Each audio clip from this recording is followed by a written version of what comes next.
आज मी बनवते आहे शिरा।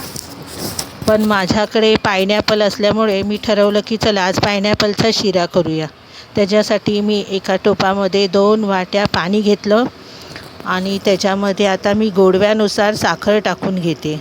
पायनॅपलचे तुकडे मी करून घेतलेले ते सुद्धा मी त्याच्यामध्ये टाकते आणि आता मी त्याच्यामध्ये जायफळ आणि वेलचीची पूडसुद्धा टाकून घेणार आहे आणि त्याला चांगलं मिक्स करून घेते।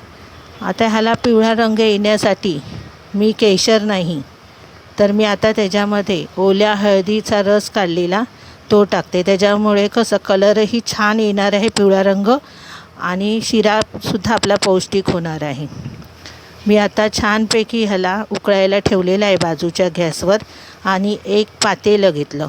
त्या पातेल्यामध्ये मी आता 2 चमचे तूप टाकून मी आता कापून ठेवलेले सगळे ड्रायफ्रूट्स होते ते टाकते। तसं तर मला पायनॅपलचा शिरा आवडतो, त्याच्यामध्ये काय ड्रायफ्रूट्स टाकायची गरज नसते, पण होते तर मी टाकले।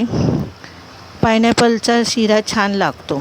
त्याच्यासाठी मी आता 1.5 वाटी रवा घेतलेला आहे। तसं तर रवा बनवताना मी त्याच्यामध्ये नेहमी बारीक रव्याचाच वापर करते।